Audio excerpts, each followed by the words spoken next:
Eto nga pala mga boss yung isa sa mga base na may re-recommend ako dito sa Town Hall 18. Eto yung klase ng mga base na talagang susuko sa'yo ang a-attack kapag eto yung ginamit mo. Dahil tingnan nyo naman dito mga boss yung pwesto ng mga major defense. Halos protektado ng Clan Castle at Monolith etong pinakang Town Hall. Habang itong mga nasa gitna naman mga boss ay protektado rin ng Revenge Tower tapos itong mga Fire Spitter. Kaya talagang matutuwa ka kapag isa ka sa may-ari ng base na to. Dahil etong base na to mga boss ay ginawa pa mismo ng isang pro player.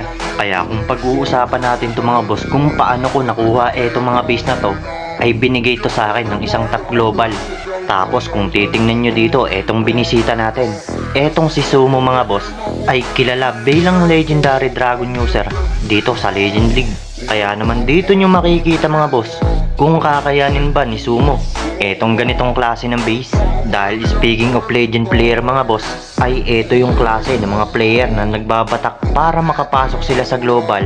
Kaya naman talagang dito nyo makikita kung kakayanin ba ng isang legendary player ang base ng pro player. Pero tingnan nyo yung nangyari mga boss, masyado siyang nag-focus dito sa may bandang Town Hall. Kasi nga, masyadong malapit dito yung Town Hall. Pero ang hindi niya alam mga boss, ay ito yung pinakamalaking patibong para dito maubos yung troops at heroes niya. Dahil tingnan nyo naman kung ano yung mga nakaabang dito sa mga troops niya. Halos suportado ng dalawang poison tower yan. At ang matindi pa dito mga boss, ay babanata na siya ng guardians tapos yung bomb hive dyan. Tapos nakita nyo pa yung pinakamatindi, napagamit na siya dito ng warden ability. Kasi nga napakasakit ng gitna niyan. Kasi habang lumalapit siya dito sa may gitna, ay babanata na siya ng mga Fire Spitter at Revenge Tower dyan. Kaya sigurado nakangiti ka ngayon. Dahil etong base na to mga boss ay ipamimigay ko lang sa inyo ng libre. Yung tipong lahat ng mga umatak mga boss ay dun talaga matatrap sa pinakang Town Hall.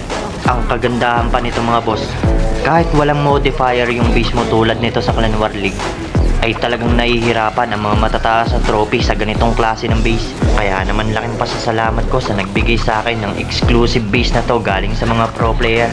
Kaya big shout out kay Ma'am Nay sa Takata.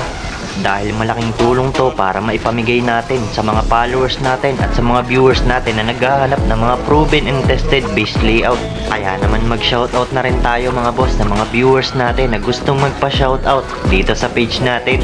Kaya shoutout sa iyo Jabal Ahol from Tawi-Tawi.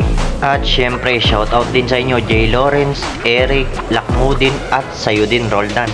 Nakita nyo ba mga boss? Yung tipong kahit walang modifier yung base mo, talagang mahihirapan ng mga legend player lalo na kapag etong base na to ang isa sa mga ginamit mo. Dahil tulad nga ng sinabi ko nung una pa lang mga boss, ay talagang susuko sa'yo yung mga attack nito. Dahil tingnan nyo naman kung paano sumuko dito yung kalaban. Kaya shoutout na rin dito kay Boss Giancarlo Pigar. Dahil siya ang gumamit ng base na to mga boss para kontrahin etong atake na ginagawa ni Sumo. Kaya kung nagustuhan nyo mga boss etong ganitong klase ng mga content about sa Clash of Clans, ay huwag mong kalimutang i-like at i-share yung video natin. Maraming salamat sa panonood nyo guys, and to God be the glory.